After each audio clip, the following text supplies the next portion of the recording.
네, 오늘 성경 본문은 잠언 4장 20절부터 27절까지입니다. 앞서 읽었던 잠언 4장의 마지막 부분인 잠언 4장 20절부터 27절까지를 낭독하도록 하겠습니다.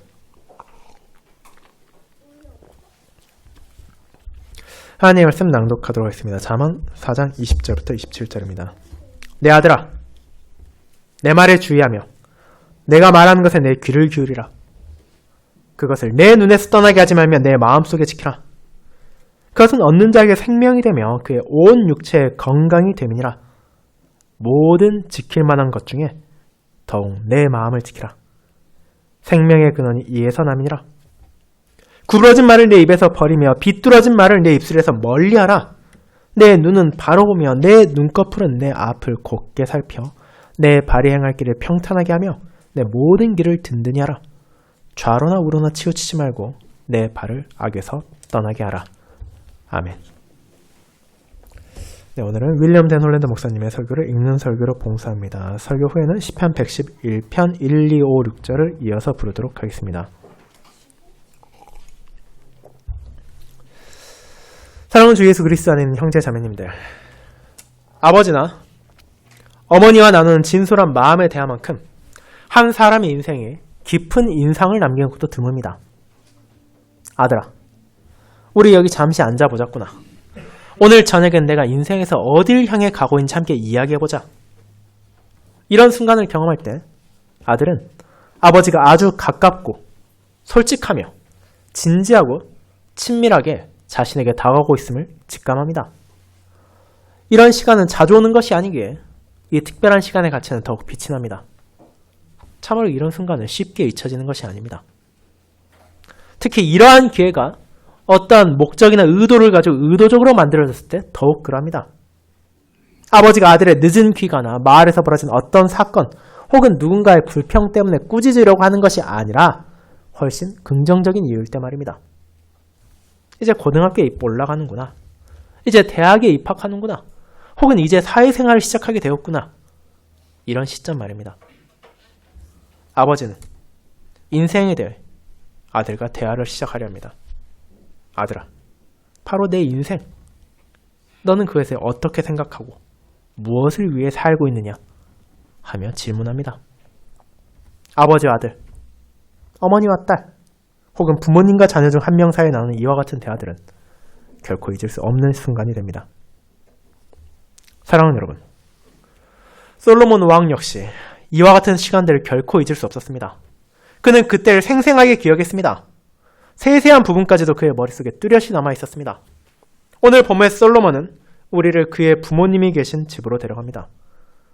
3절을 보면 나도 내 아버지에게 아들이었으며 내 어머니 보기에 유약한 외아들이었노라. 아버지가 내게 가르쳐 이르기를 이라고 기록합니다. 우리는 아버지인 다윗이 자신의 아들 솔로몬에게 이렇게 말하는 장면을 아주 쉽게 상상해 볼 수 있습니다. 솔로몬아, 내 아들아, 너에게 무엇이 필요한지 아느냐? 무엇인가요, 아버지? 그것은 지혜란다. 내 아들아, 지혜를 얻으렴 이라고 말입니다. 성도 여러분, 다윗과 밧세바 그리고 그들의 어린 아들인 솔로몬이 함께 있는 모습을 그려보십시오. 이는 여러분이 여러분의 자녀들과 함께하는 시간 같습니다. 그리고 솔로몬은 그 순간을 결코 잊지 않았습니다. 그의 아버지는 그의 마음의 지혜의 필요성을 깊이 심어주었습니다. 다윗이 그렇게 한 것은 솔로몬이 왕이 될 몸이었기 때문만이 아니라 그가 믿는 아버지의 아들이었기 때문입니다. 다윗이 아들에게 훈계할 때가 되었다고 생각해서 엄하게 말한 것이 아니라 그는 그 가르침이 얼마나 중요한지를 알았기 때문에 이렇게 했습니다. 결과적으로 솔로몬에게 그와 같은 훈계는 처벌이 아니었습니다. 그것은 그 친밀한 시간에 아버지와 자신과 나누었던 지혜였습니다. 형제자매 여러분, 오늘 오전 주님께서 저희에게 그리고 어린 자녀들과 청소년 여러분에게 말씀하시는 방법도 이와 같습니다. 이 시간은 우리 모두에게, 부모와 자녀 모두에게 중요합니다. 여러분의 조부모님께도 그리고 사실 온 회중도 함께 이 말씀을 듣고 있습니다. 새학년이 시작될 때 혹은 고등학교나 대학교를 지나갈 때 이는 매우 중요하고 민감한 시기입니다. 많은 사람들이 조금씩은 긴장하거나 설레기도 합니다. 이런 순간 주님께서 우리에게 다가와서 말씀하십니다. 자, 우리 같이 앉아서 이야기를 하자. 너는 지금 어디로 가고 있느냐? 인생에서 무엇을 향해 나아가고 있느냐?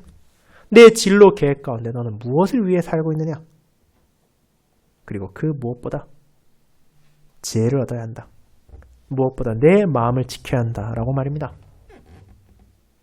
주님의 자녀로서 우리는 그분과 친밀해질 수 있습니다. 시편 25편이 말하듯이 주님의 친밀하심은 그분을 경외하는 자들을 위한 것입니다. 주님께서는 그들에게 자신의 언약을 알리십니다. 그리고 그분의 말씀을 들음으로써 우리가 받는 것이 바로 그것입니다. 저는 오늘 오전 그와 같은 주의 말씀을 생명의 근원인 내 마음을 지키라는 제목으로 나누고자 합니다.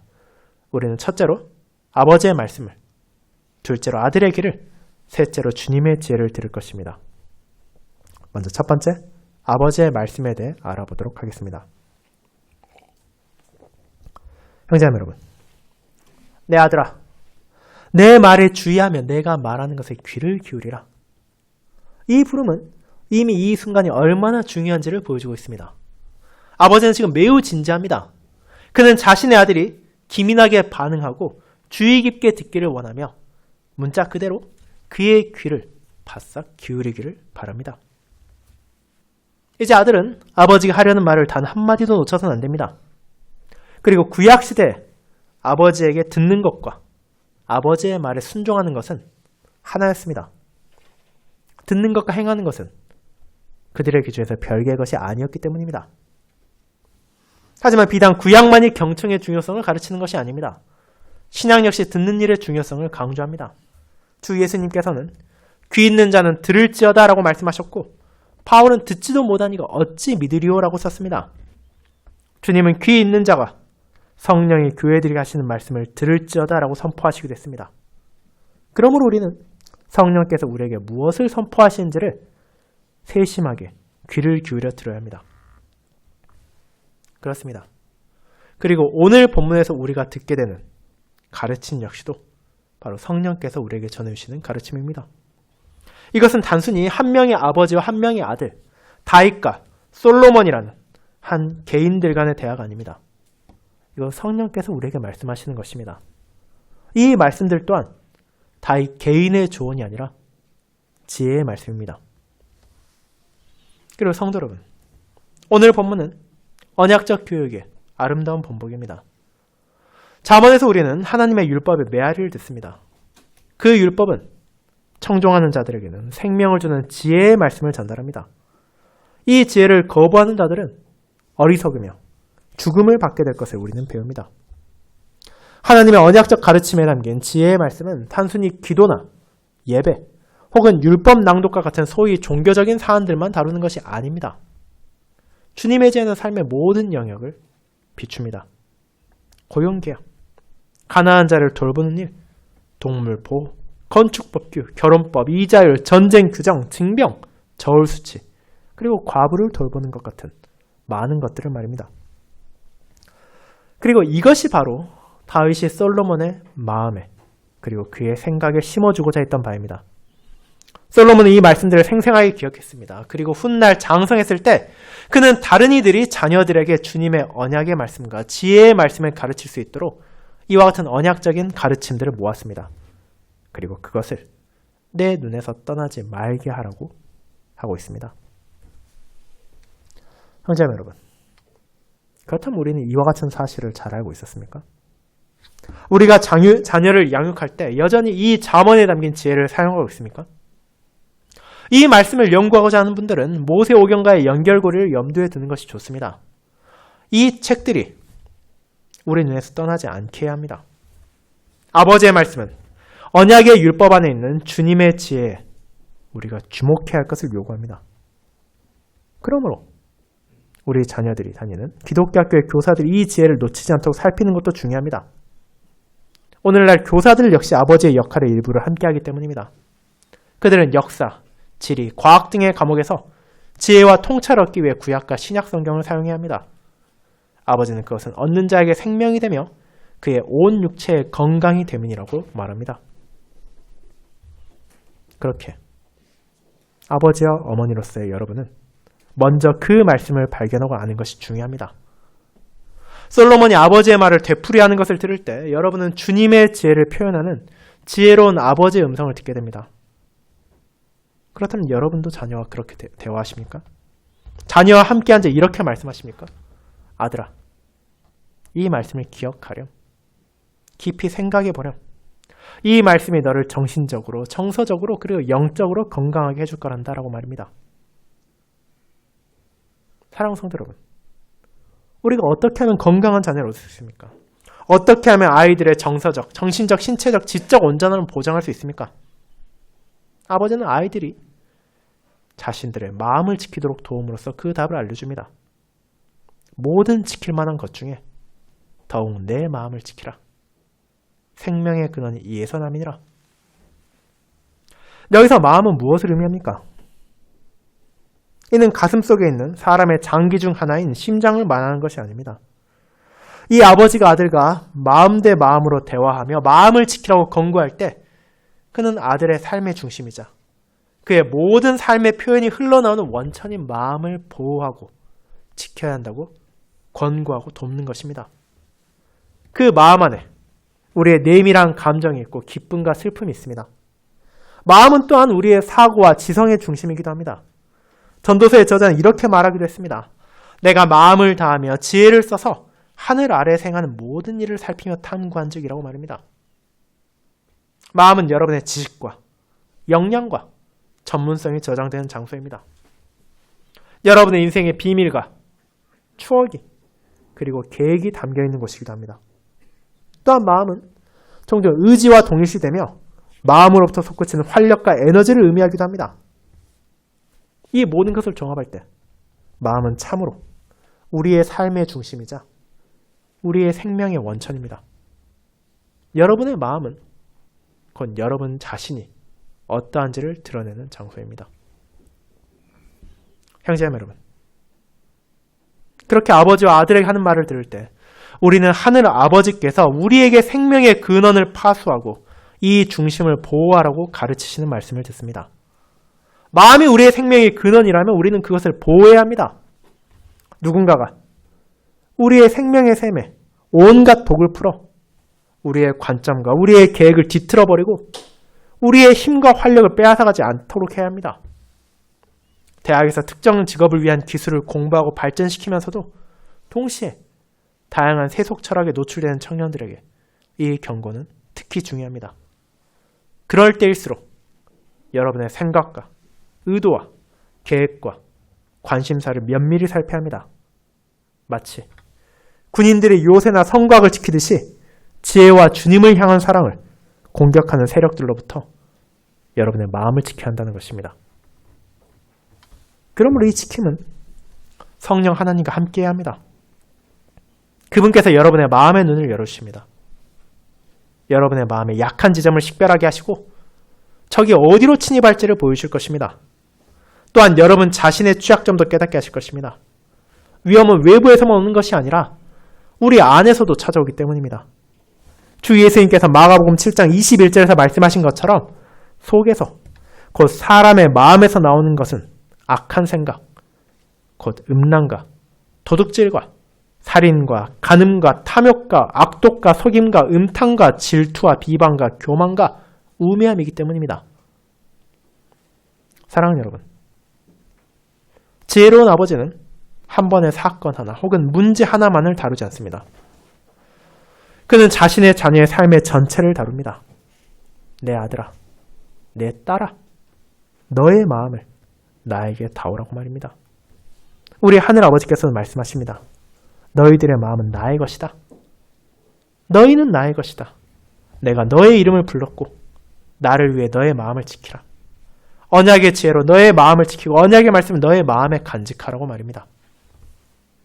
그것이 바로 아버지 어머니가 자녀를 학교에 보내는 방식입니다. 자녀들은 주님의 자녀로서 그곳에 갑니다. 주님께서 여러분의 마음과 생명의 주인이십니다. 마음과 목숨과 뜻과 힘을 다해 그분을 사랑해야 합니다. 그리고 그분의 율법을 여러분의 마음에 새겨야 합니다. 그러므로 여러분의 학업도, 학교 생활도, 주님과 함께 시작하는 것입니다. 여러분의 결정과 결론 그리고 방향은 결국 여러분의 마음이 주님을 향해 있는지 아니면 주님을 등지고 있는지에 따라 결정됩니다. 그것이 두 번째, 아들의 길로 이어집니다. 성도 여러분, 여러분의 마음을 지키셔야 합니다. 그것이 생명의 셈입니다. 아버지가 아들에게 하는 말 속에서 떠오르는 이미지는 강물의 원천이나 예루살렘 성이 그 생명력과 안전을 지키기 위해 확보했던 도시의 급수원과 같은 것입니다. 여기에서 사용된 히브리어 원어는 광산이나 근원 혹은 어떤 사물의 기원을 의미할 때도 쓰입니다. 지키다라는 단어와 근원이라는 단어의 조합은 성벽과 성문, 그리고 침입로와 출구가 있는 도시, 즉 과거의 예루살렘과 같은 요새를 연상시킵니다. 한 도시를 기점으로 도로는 모든 방향으로 뻗어나갑니다. 무역과 산업과 학문의 추구와 법적인 일까지 말입니다. 요컨대 삶의 모든 북적임이 그 도시에서 시작됩니다. 마찬가지로 사랑하는 성도 여러분, 여러분 개인에게 있어서도 여러분의 마음이야말로 노동과 학업, 기쁨과 교제, 야망과 포부에 이르는 인간의 모든 활동이 시작되는 출발점입니다. 그러면 우리가 자녀의 교육을 선택할 때 이 점을 깨닫는 것이 중요합니다.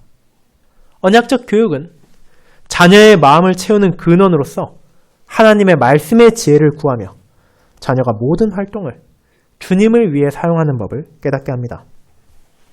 우리가 자녀의 길이 지혜롭기를 원한다면 우선적으로 높은 IQ를 바라거나 혹은 지성주의적인 교육을 쫓아서는 안 됩니다.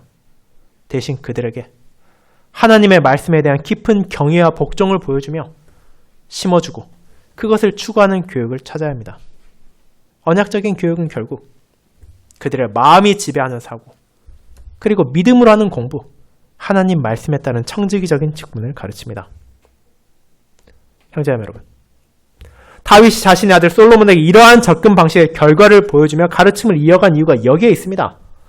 이 깨달음이 한 사람에게서 무엇이 나온지를 결정하며 동시에 그의 마음에 무엇이 들어간지를 결정해야 한다는 사실을 아는 것이 중요합니다. 결국 우리는 하나이기 때문입니다. 우리의 삶도 하나이고 우리의 마음도 하나입니다. 우리의 내면과 우리의 겉으로 드러난 삶은 분리될 수 없는 하나입니다. 주 예수님께서는 마음에 가득한 것을 입으로 말함이라고 하셨을 때 바로 이 점을 함축하셨습니다. 주님은 또한 악한 사람은 악을 내고 선한 사람은 선을 낸다는 것을 보여주셨습니다. 그렇게 내 마음이 중요하지 내 겉으로 무엇이 들어가는지는 중요하지 않다며 딜레마를 만드는 것은 오류입니다. 사람들은 때때로 자신들의 세속적인 옷차림을 정당하거나 주님을 어떻게 어디서 섬길지를 스스로 결정할 권리가 있다 주장하며 이런 말을 하긴 합니다. 내 마음으로 주님을 사랑하기만 하면 그게 전부라고 말입니다. 하지만 그것은 결코 성경적이지 않습니다. 오늘 본문에서도 그 사실을 확인하게 됩니다.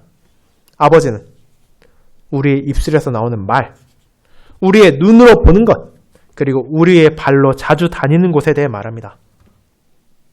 사랑하는 여러분, 우리의 마음이라는 성읍에 대한 공격과 우리 생명의 샘에 독을 타는 행위는 바로 우리의 눈과 우리의 귀를 통해 들어오고 있습니다.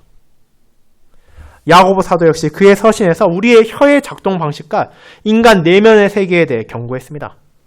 구약 성경에서 주님의 백성들은 이방신들과 모든 악하고 거짓된 길, 그리고 거짓된 예배를 삶에서 제거하라는 경고를 끊임없이 받았습니다. 그리고 그 시작은 언제나 마음으로 회개하고 주님께로 돌아오라는 것이었습니다. 그리고 다윗 역시 이와 같은 방식을 따랐습니다. 그는 마음에서 우러나온 지혜의 가르침이 어떻게 아들의 삶에 영향을 미치고 그의 길을 결정한지를 보여주었습니다. 그러므로 이 가르침을 받는 아들은 자신에게 영적으로 해를 끼칠 만한 모든 것을 제거해야 합니다. 그것들 내어버려야 합니다.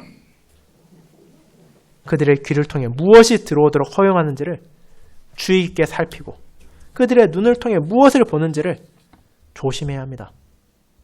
이것은 그저 나쁜 친구들이 하는 비뚤어진 말이나 기만적인 대화나 험담에 해당하는 것이 아닙니다. 여러분이 방이나 차 안에서 듣게 되는 라디오, 그리고 여러분이 듣고 있는 팟캐스트나 유튜브 내용도 포함됩니다. 여러분의 인생의 요새 안에서 취약점을 경계해야 합니다. 여러분의 눈은 무엇에 끌리고 있습니까? 여러분의 TV나 핸드폰 혹은 인터넷에서 무엇에 관심사를 두고 무엇을 읽고 검색하기를 원하십니다. 그리고 주님께서는 그것에 어떻게 생각하실 것인지를 생각해 보시기 바랍니다. 사랑하는 성도 여러분,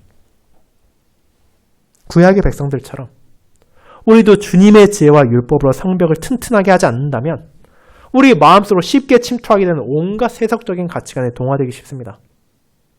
눈이나 귀 혹은 감정, 어느 한 곳이라도 취약점이 생기면 우리 사회가 가진 최악의 부패가 우리의 마음과 삶에 침투할 수 있습니다.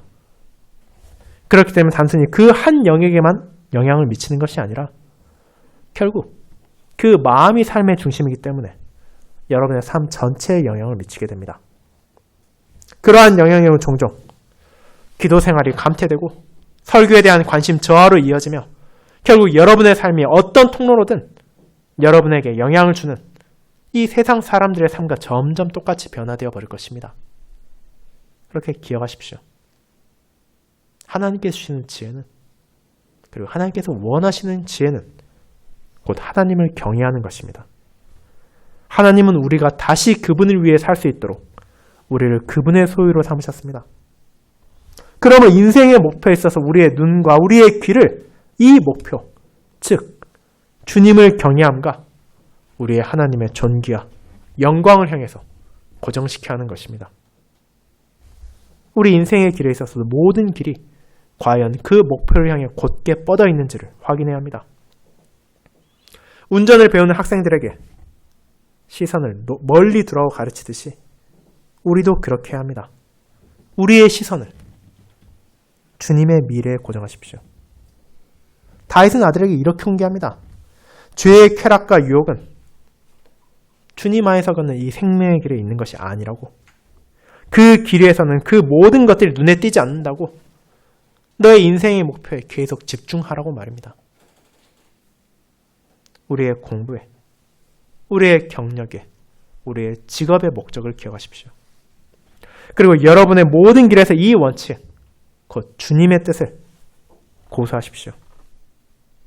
우리를 유혹하는 세상의 미혹은 샛길과 뒷골목, 그리고 삶의 어두운 이면 가운데 숨어 있습니다. 죄의 즐거움은 오른쪽이나 혹은 왼쪽으로 치우쳐 있는 법입니다. 하지만 하나님께서 우리에게 앞을 똑바로 바라보러 하십니다. 집중력을 잃지 말라고 합니다. 눈을 이리저리 돌리며 한눈 팔지 말라고 합니다. 그리고 그것이 우리가 지켜야 할 방식입니다. 죄가 들어오는 모든 통로를, 즉 우리의 감각과 우리의 상상력과 촉각과 미각을 차단하고 복음의 곧은 길을 따라 걸으셔야 합니다. 사랑하는 성도 여러분, 하나님의 말씀을 통해 우리의 마음이 어떤 상태인지를 똑똑히 알아야 합니다. 그리고 여러분의 아들과 딸에게 우리의 본성이 어떠한지를 가르치십시오. 우리의 본성은 오직 한 가지, 완전한 자기 만족만을 갈구하는 맹목적인 충동과 굶주린 욕망으로 가득해 있습니다. 그런 걸 사도 바로 에베소서 5장 15절에서 그런즉 너희가 어떻게 행할지를 자세히 주의하여 지혜 없는 자가 차지 말고 오직 지혜 있는 자가 차여 세월을 아끼라. 때가 악하니라고 말합니다. 혹은 사도의 영적인 아들로서 빌립보서 3장 14절의 공고를 따르십시오. 표대를 향하여 그리스도 예수 안에서 하나님이 위에서 부르신 부름의 상을 위하여 달려가노라 라고 말입니다. 이것이 마지막 대제인 주님의 지혜로 이어집니다. 성도 여러분, 참으로 우리 자신이 어떤 존재인지를, 그리고 우리의 삶의 중심에 마음의 취약점이 어디에 있는지를 고려할 때 우리는 먼저 이 요새 아련실 보좌를 들여다보며 누가 과연 그곳을 다스리고 있는지를 확인해야 합니다. 다윗이 아들 솔로몬을 향해 가졌던 가장 근본적이고 가장 큰 염려가 무엇이었을지를 생각해 보십시오. 아들아, 내가 왕위를 이어받을 때 그 보좌에 과연 누가 앉아있느냐? 너냐? 아니면 주님이냐? 이것이 여러분이 여러분의 자녀들에게 던져야 하고 여러분 자신들에게 던져야 할 가장 핵심적인 질문이기도 합니다. 너의 마음의 보좌에는 누가 앉아있니? 너 자신이니? 혹은 주 예수님이니? 너는 누구의 지혜를 따르고 있고 누구의 길을 향해 나아가고 있니? 주님의 지혜니? 아니면 너 자신이 원하는 지혜니? 저는 어느 교회 광고판에서 이런 문구를 보았습니다. 만약 하나님이 여러분의 삶에서 부조종사라면 자리를 옮기셔야 한다고 말입니다. 우리가 우리 자신 밖에 주 예수 그리스도의 생명을 찾는다는 것은 바로 이런 의미입니다. 하나님께서 지켜주시지 않는다면 어떤 노력도 어떤 파수도 효력이 없습니다. 주님을 경외하는 것이 지혜의 근본입니다. 그리고 주님을 경외한다는 것은 어린아이와 같은 공경과 신뢰로 나타나며 그것은 결국 그 마음의 중심을 내가 아니라 주님께 둔다는 것으로 드러납니다. 그러나 사랑하는 여러분, 그렇게 되기 위해서는 먼저 우리가 거듭나야 합니다. 우리의 삶이 새로워지기 위해서는 먼저 우리의 마음이 새로워져야 합니다. 우리는 다시 어린아이와 같이 되어 주님의 지혜로운 훈계에 복종해야 합니다. 그러므로 우리에게 가장 먼저 필요한 것은 우리의 하나님, 여호와를 아는 지식입니다. 우리는 그분을 알아야 합니다. 그분의 권능과 위엄과 그분의 신실하신가 변함없는 사랑을 알아야만 비로소 그분을 우리의 아버지로 신뢰하는 법을 배우게 됩니다. 또한 우리는 주 예수 그리스도 안에 나타난 그분의 은혜와 선하심을 알아야 합니다. 여기서 그분을 안다는 것은 단순히 그분에 대해 들어서 알거나 지식으로 아는 것을 의미하지 않습니다. 그분을 사랑하고 그분을 위해 사는 것을 의미합니다. 그분이 우리를 얼마나 사랑하고 우리를 얼마나 아끼신지를 더 깊이 알게 되면 알게 될수록 우리는 그분을 더욱 알고 더욱 사랑하기를 갈망하게 될 것입니다. 그리고 우리는 그분의 말씀을 통해 하나님에 대해 알게 됩니다. 말씀을 통하여 주님께서는 우리에게 자신의 마음을 여시고 자신의 사랑을 우리에게 가져다 주십니다. 우리는 주님께서 예수 그리스도 안에서 자신의 약속을 얼마나 신실하게 성취하셨는지를 보게 됩니다. 그렇게 우리가 제1계명에서 고백하는 것처럼 우리는 진정으로 하나님을 알기를 구하고 그분의 은혜에서 그분을 알아가야 하는 것입니다. 그러면 형제자매 여러분, 우리와 우리의 자녀들이 점점 더 배워야 할 것은 그분을 믿는 것입니다. 우리는 주님의 말씀을 듣고 성경을 연구함으로써 더욱더 믿는 법을 배워가야 합니다. 우리는 그분의 말씀과 그분의 지혜를 우리의 마음에 간직해야 합니다. 그분을 신뢰하고 그분의 약속에 확신을 가지며 그분께서 알려주시는 지혜와 생명의 길에서 그분을 따라야 합니다. 이것이 바로 가정과 학교와 교리반에서 우리의 자녀들을 교육할 때 추구해야 할 목표입니다. 또한 이것이 우리가 공적인 예배에 참석하고 성경을 공부하며 얻어가고 사용하며 힘써야 할 내용이기도 합니다. 사랑하는 어린이와 또 청소년 여러분, 그리고 모든 성도 여러분, 주님의 말씀으로부터 우리 자신의 연약함과 부족함을 깨달을 때 우리는 죄의 용서와 마음의 갱신, 그리고 믿음의 자라남을 위해 주님께 나아갈 수 있습니다. 그리고 그것이야말로 주님께서 성령을 통하여 우리에게 행하고자 하시는 일입니다. 그것이 여러분이 세례받을 때 주님께서 약속하신 일이기도 합니다.